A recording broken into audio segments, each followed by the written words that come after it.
Anyone up for a story?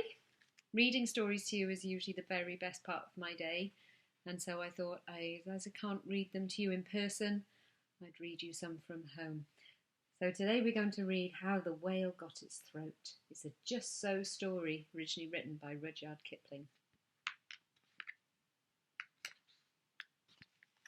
Long, long ago, at the very beginning of time, when everything was just getting sorted out, there was a whale, and he ate fishes.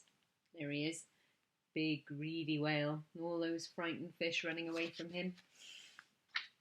He ate the starfish and the garfish, and the crab and the dab, and the plaice and the dace, and the skate and his mate, and the mackerel and the pickerel, and the really truly twirly whirly eel. You see all of those fish?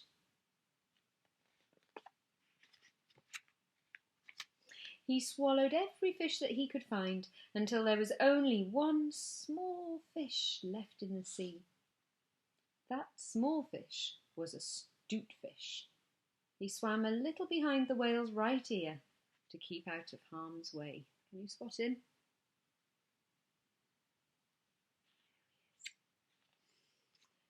The 'stute fish was very clever. He stuck his hat to the side of the whale so he didn't have to swim to keep up. Nowadays, 'stute fish are called remora. It's a true story. The whale stood up on his tail and thundered, "I'm hungry." The small 'stute fish said in his small 'stute voice, "Noble and generous whale, have you ever tasted man?" "One man at a time is quite enough," said the 'stute fish. "Now, if you swim to latitude 50 north and longitude 40 west, you will find, sitting on a raft in the middle of the sea, a shipwrecked sailor." There's the shipwrecked sailor. A raft in the middle of the sea. And here's the world, with the latitude and longitude lines on it. Latitude 50 north and longitude 40 west. The world is covered in imaginary lines, and each one has a number. Lines of latitude go round and round, and lines of longitude go up and down. Latitude 50 north and longitude 40 west lies in the furthest middle of nowhere. "What does he look like?" asked the whale. "He is wearing a pair of blue shorts held up with string," said the 'stute fish, "and in his back pocket he has a small but very useful penknife."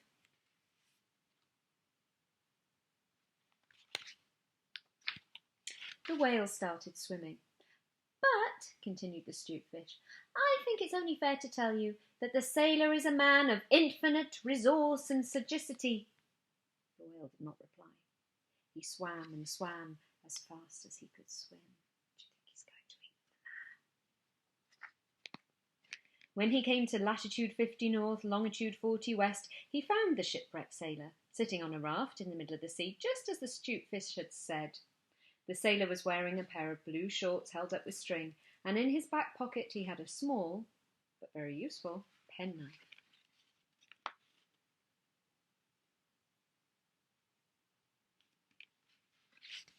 I wonder what's going to happen next. The whale opened his mouth, back and back and back, until it nearly touched his tail.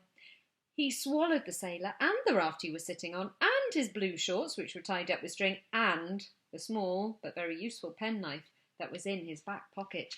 Whoosh! Everything into the whale's mouth.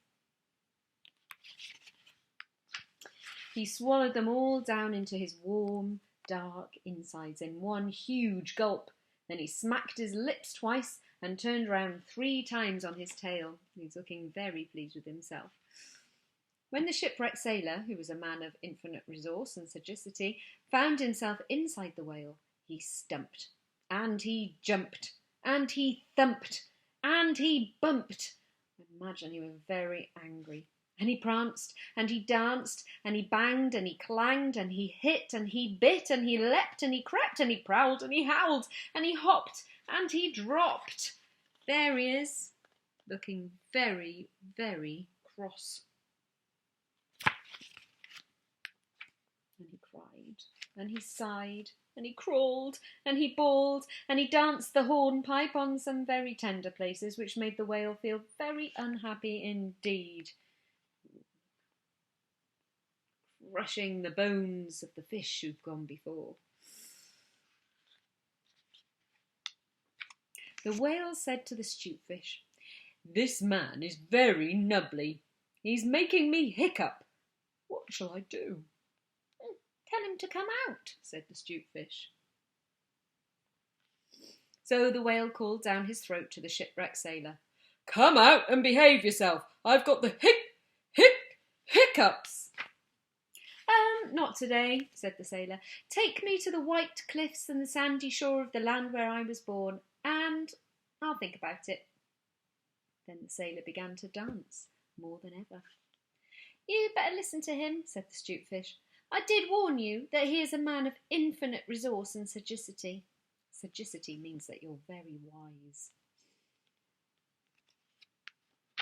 So the whale swam and swam and swam with his flippers and his tail as fast as a whale with hiccups can swim. At last they came to the white cliffs and the sandy shore of the land where the sailor was born. The whale charged the surf, and rushed halfway up the beach. He opened his mouth wide and wide and wider still. Then he called down his throat to the sailor. "Here are the white cliffs and the sandy shore of the land where you were born. Now come out and let me stop this hiccuping." Just as he said sandy shore, the sailor walked out of the whale's mouth.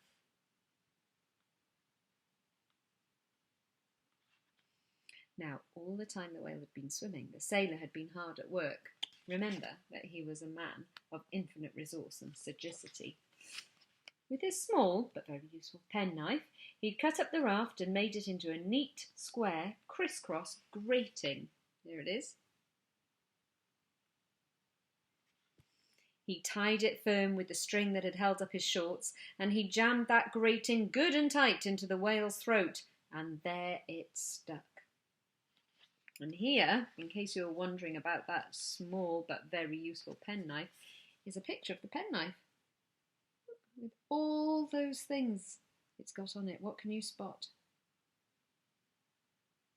Can you spot anything that begins with P? Can you spot anything that has a circle in it? Can you spot anything that rhymes with dial? Well done. The sailor stepped out onto the sandy shore and spoke these words. "By means of a grating, I have stopped your eating." This was the beginning of time, remember, and poetry had not really got started yet.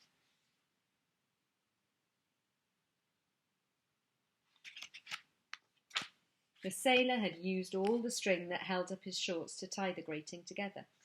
But he was a man of infinite resource and sagacity, and his small penknife was more than useful. It had a hook with which the sailor could pin his shorts up nice and tight, otherwise they would have fallen down upon the sandy shore. For the sailor was thin from eating only dry biscuits for 3 weeks. There he is, looking all skinny.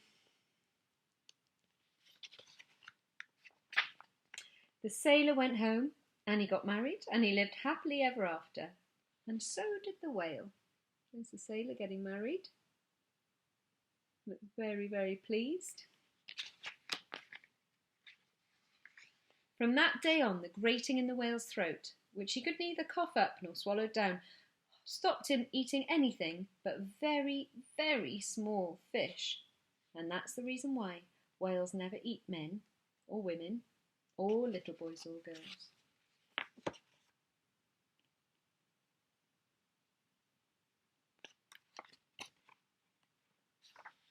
The small stute-fish went and hid himself in the mud off the coast of Africa.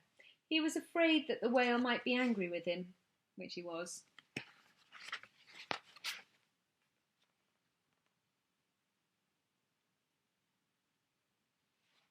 And that is the story of how the whale got his throat.